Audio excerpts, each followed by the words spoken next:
All right, picking up with part 7 of the walkthrough time. This is a Team Galactic's B drill. There's no way they can have this in Platinum before being the champion. So it's cool to see them having creative choices. And yeah, so this is the grunt I mentioned earlier, which has the same character portrait as the admins and the leader. Arceus, I believe, is the only Pokemon that has multiple different level X forms. Another quirk about the Arceus cards is you can have as many of them as you want in your deck. Yeah, so like for example, this one only has 2 Pokebodies because it's the Pokemon it levels up from. They will have attacks of their own. That's pretty cool. And all the Arceus cards have this ripple pattern that extends out. So the normal type Arceus and the level X's, they have like a centralized ripple pattern, and then later, like the other types, will have ripples that extend out from the normal types pattern. And they have a little plate in the artwork showing, besides the normal type, showing like what plate cause it would equip to become that type. And all the RCSs are level 100. Cool, which is nice. Nice conclusion to that level mechanic. They don't continue in Heart Gold, Soul Silver. So the new supporter cards in Heart Gold, Soul Silver, they are, they're similar to the previous the ones from Diamond, Pearl, and Platinum. You can start seeing this little this frayed border around the card, just distinguishing it from the plain yellow as the other cards. Heart Gold, Soul Silver introduced legend cards. You have 2 halves of them that make up the full illustration. You need both halves to be able to play this card. And when they were introduced, they were just one Pokemon, and it was a single type.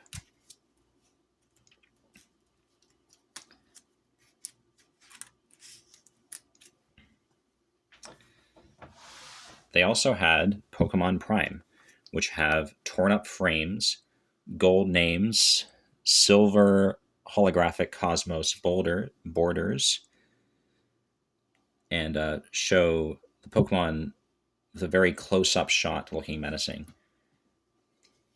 Donphan Prime was very popular because its high damage output for 1 energy.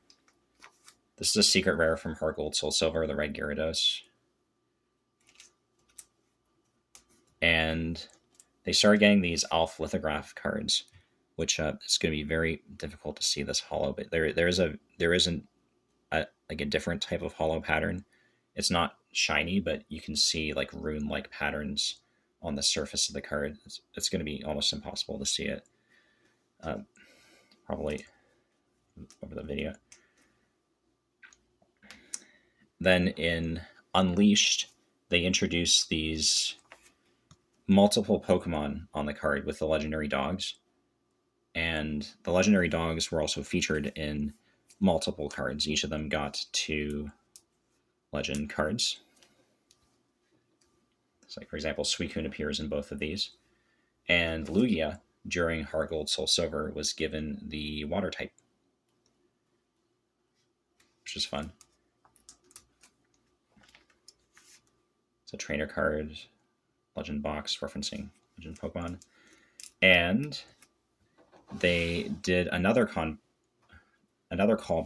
in Undaunted to the Neo Genesis Sneasel.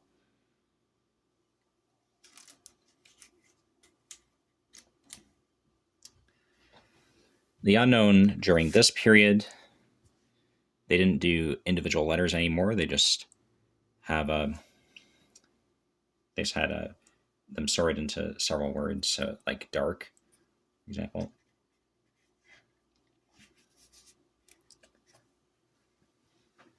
Those are also, some of those were really good. another Smeargle with another ability that, oh yeah, you can use the supporter card the opponent played. So that's a little bit different than, copying moves, but still, idea is copying by sketching what they're doing, which reflects what Smeargle is all about.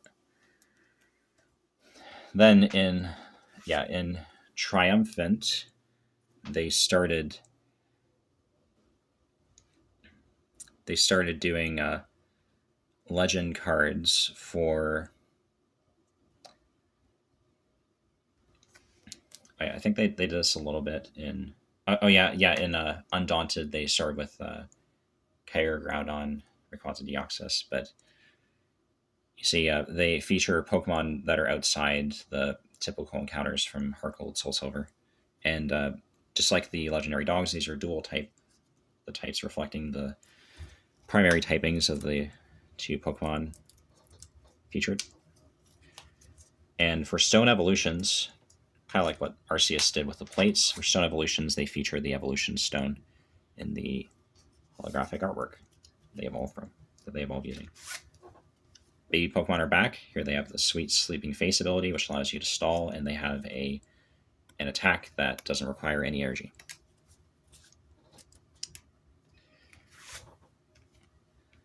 It's another Ditto, but this is a little bit interesting. This Ditto, its attack is significantly different than the other Dittos, which mainly involve transforming in some way.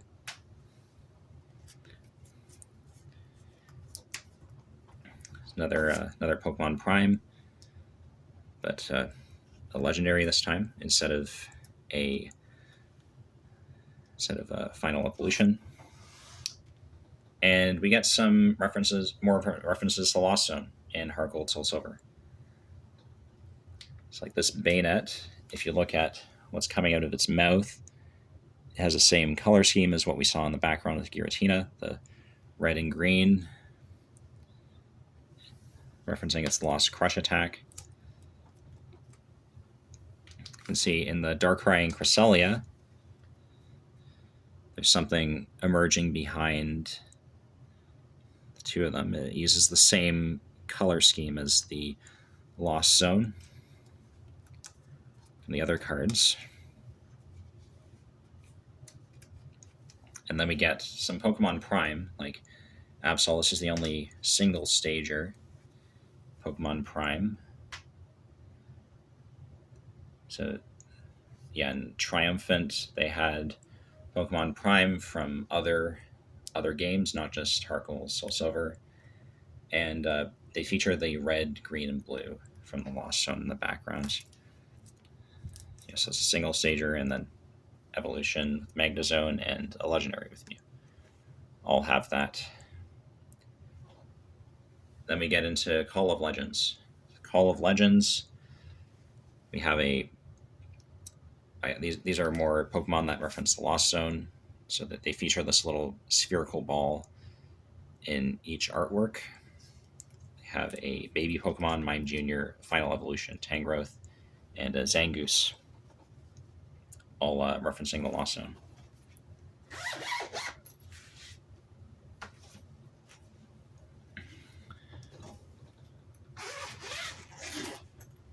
Minor number 2. We also get a trainer card and a stadium card. These are slightly different than. Oh yeah, the color on this trainer that's different than the trainers from Diamond, Pearl, Platinum. You can see it's the same Lost Zone colors in the background for Lost Remover, and this is Lost World. It's a stadium that allows for more creative play with Lost Zone characters. Yeah, so if you accumulate enough Pokemon in the Lost Zone, then you would lose the game. Oh yeah, they have another special Dark Energy, even though these were coming out as basic energies at this time in Call of Legends.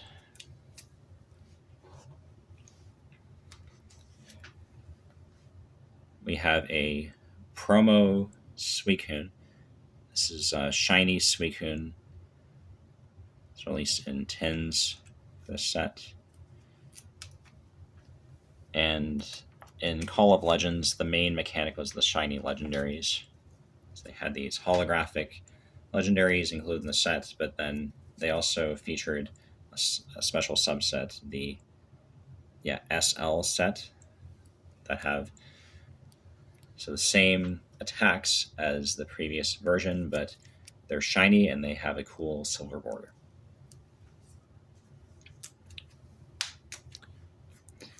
The Heart Gold Soul Silver era also had energy cards, which feature a Pokemon of the type of energy in the background and a setting from the Johto region, which is appropriate to the type.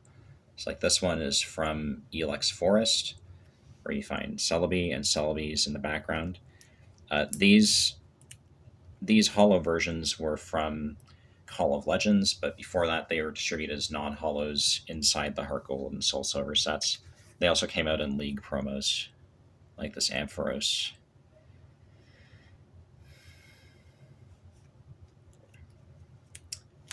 And this is the reverse holo distributed for the Black and White series. They stopped doing that, but I'll pick up there next time. Actually, I've got some time left. Yeah. Okay. We'll move on to the Black and White sets now. Black and White introduced full arts like this Reshiram from the very first set.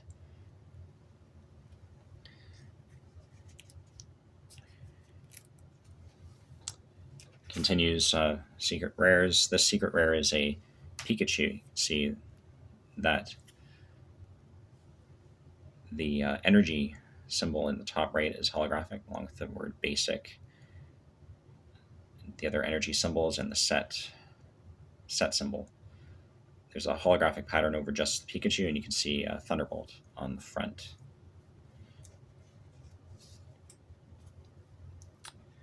Then we have also full art supporters, starting with N from Noble Victories.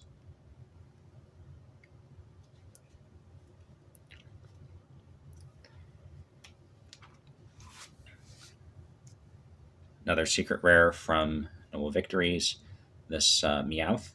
You can see its energies are no longer holographic. The word basic's not holographic, but you do have this coin pattern on the front, and the Meowth character is holographic on the card.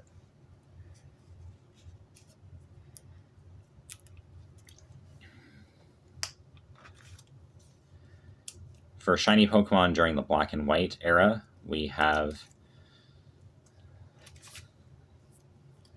these secret rares. So they take the same card that was featured in the set, and they would give it a shiny rework, and they would have a textured holographic pattern inside here, like a spiral hollows coming out from the back, and also there would be a holographic energy symbol on the bottom, like this dark symbol for the Zoroark.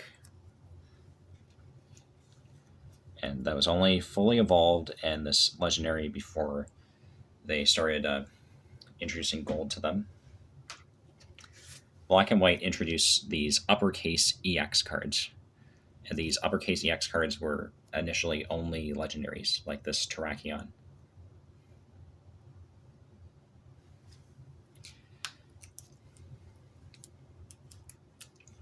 Another Shedinja, another clause about knocking out a Pokemon, and this is the Rayquaza from Dragons.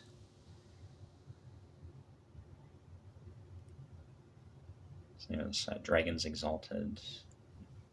I think that might be the Gen 7 version, but yeah. So they Gen 5 introduced the Dragon type, and the shiny Rayquaza was a secret rare introduced during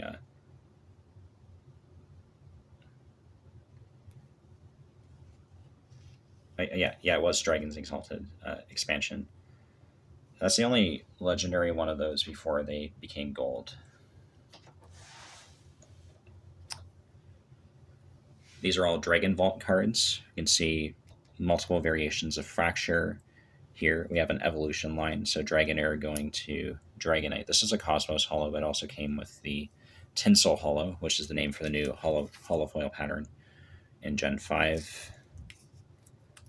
Finally, deviating from the Cosmos, which stretched all the way to Gen 4. Also, the mirror holo pattern for reverses ended in Gen 5. You can see that we have these no longer mirror pattern. We have these little energy symbols all over the bottom of the card for the reverse holos. Single stage Druddigon. This is a secret rare Kirim from the Dragon Vault. And this is a trainer card from the Dragon Vault. All the cards are holographic. And this is a special promo from the same set, but it has it's a set stamp on it here, but it doesn't have the Tinsel Holo. You started seeing Dragon type being featured in EX cards, like with this Rayquaza EX. Okay, so I'll pick up with part 8 next time. Thank you.